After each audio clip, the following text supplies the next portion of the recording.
Hey everyone! Thank you for watching this week's video. For those of you who have not seen my channel before, my name is Lauren and I am a financial coach. So this week's topic is redesigning your financial identity. Hopefully you had a chance to watch my other YouTube video, how your financial identity is keeping you stuck. And now you're ready to actually work on reworking your financial identity in order to finally control your financial wealth. In that video, I spoke about what financial identity is and how it impacts us, and also a strategy for reframing your disempowering identity in general with more of an empowering identity. So today we will work through the specific steps to do this with your financial identity. It's helpful to ask yourself some questions that will really guide you towards pinpointing your current identity and then make the necessary shifts. It's also really crucial for you to be honest with your answers. Don't say what you think are the right answers. So many people, like myself, are people pleasers, and we want to do the right thing and say the right thing. But that's not going to get us anywhere when it comes to making really meaningful shifts in our financial identity. So make sure to answer these questions with the real and the messy, okay? With whatever you are currently feeling, for reals, like for reals. Okay, so the first question that's helpful to ask yourself, and I suggest you write this down in a notebook if you have one handy, you can press pause on the video. How do you define yourself when it comes to money? Okay, how do you define yourself when it comes to money? So really take some time to think about this. You've already paused your video, so you can't hear me right now, and you've pulled out your journal and you're writing down the question and the answer. I always suggest you write down the question as well so that later when you go back and you look, you know what you were writing about. Okay, so did you answer the question? Now look at your answer and try to find a couple of words, just words, descriptors that you're using to describe yourself. We're going to really dive deep into those words and poke some holes in them. Okay, number 2, I want you to ask yourself, are you happy with what your answer was in number 1? Are you happy with that? If not, how do you want it to be different? And don't give me those buzzwords or those right answers. Remember, you're giving me the real deal. Do you want to show up differently in your financial life? What do you really want to see for yourself when it comes to your finances? Number 3, do you have other identities for yourself that make you feel proud? So, for example, are you a loyal spouse, a good student, a supportive friend, a hard worker, a great confidant, a good advice giver? Things like that. Identities and other aspects of your life which are positive and make you feel good about yourself. And don't say no. We all have some area of our life that we feel accomplished and successful, even if it's something really simple like you're a really great driver or something like that. We all have things that we do well. Try to dig for something a little deeper than being a good driver, but if that's all you got, we'll work with it. Number 4, what traits make number 3 true? And can those traits be true and helpful with money? For example, in my previous video where we talked about what financial identity is and how it keeps you stuck, I used an example of myself when I first heard I was going to be a twin mom and how I felt incapable and clueless. Now, if I answered the previous question, number 3, by saying I'm a really good advice giver and a hard worker, well, let's analyze this for a minute. If I'm a good advice giver and a hard worker, does it make sense that I am also a clueless and incapable mother to twins? Probably not, right? Based on those 2 traits, I'm probably a very active listener if I give good advice. I probably persevere if I'm a hard worker. I probably am resourceful. So I would work hard and seek advice in order to master my new challenges as a twin mom. See how recognizing that second identity and the characteristics of it makes the first identity not really make sense.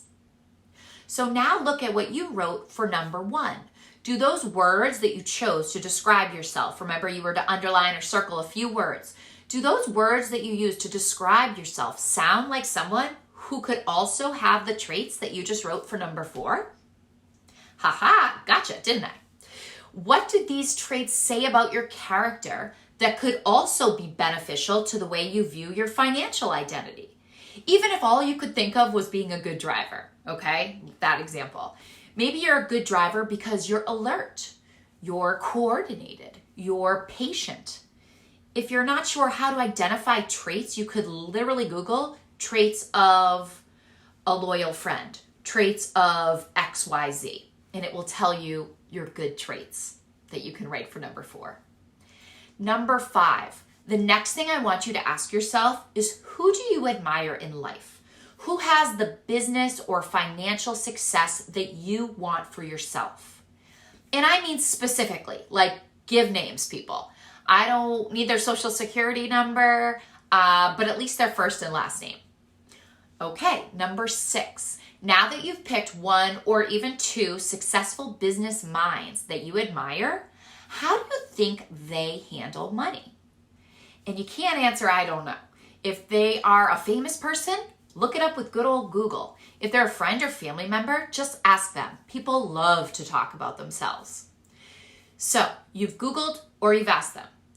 Do they know what their expenses are? Do they put money into savings or investments, or both? Do they look at their bank accounts often? Do they carry large balances on credit cards? Ask these questions and you'll be able to discover the tricks of the trade from the people you personally admire and who are actually seeing the success that you want. Getting advice or emulating people that are just as stuck as you are, well, it's kind of useless, okay? Sorry, not sorry. Number 7, now that you've picked out these financial identity role models, use them to get past your tough moments when it comes to money. If you're feeling resistance with some kind of financial decision or financial action that you need to make, think to yourself, what would so-and-so do? Or what would they be doing in this exact scenario? You're reframing your thought process in order to get through those hard tasks and also be inspired, double win. Okay, number 8. Now that you have this role model to look up to and you have these new descriptors that you want to be part of your financial identity, I want you to reflect back. I want you to think of your previously disempowering words versus your current empowering words. So for instance, maybe before you said something like, I'm so frustrated and exhausted because I feel like I'm doing all the things, yet I'm still coming up short every month. I literally don't know where my money is going and I feel helpless. Okay? What were the disempowering words in that sentence or 2 sentences? I heard frustrated, exhausted, helpless. Those words don't make you feel woo-hoo, do they? So maybe after going through the exercises that we talked about in this video, you've now discovered that you actually are a very determined person in parts of your life and you overcome obstacles. Maybe in the past you used strength and action, even though they weren't financially related. So now try to come up with your new financial identity using those empowering words, even though they apply to a different identity. Something like, I am determined to use strong action and to become a kick-ass money generator. You can PG that up. Can you feel the difference between those 2 identities or statements?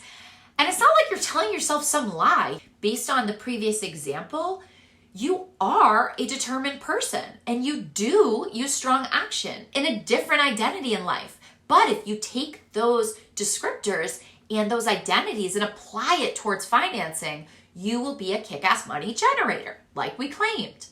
So it's all about just reminding yourself of your true identity and letting those old, disempowering identities die like a quick death. Doesn't that feel good? I mean, not like the dying a death part, but you are silencing those negative inner thoughts when it comes to your financial identity. Silence them, never hear them again. All right, that's all for today, guys. Felt really productive, right? So I want you to write down that new financial identity in multiple places throughout your home, your office, your car, etc. Okay, so that you see it daily. And repetition of saying it to yourself and seeing it will help you push out that old crappy identity statement that was keeping you stuck and actually self-sabotaging you. As always, if you like this video, please click the thumbs up below and make sure to subscribe so that you get all of my weekly content right away when it drops into your subscription feed. I'll see you next week.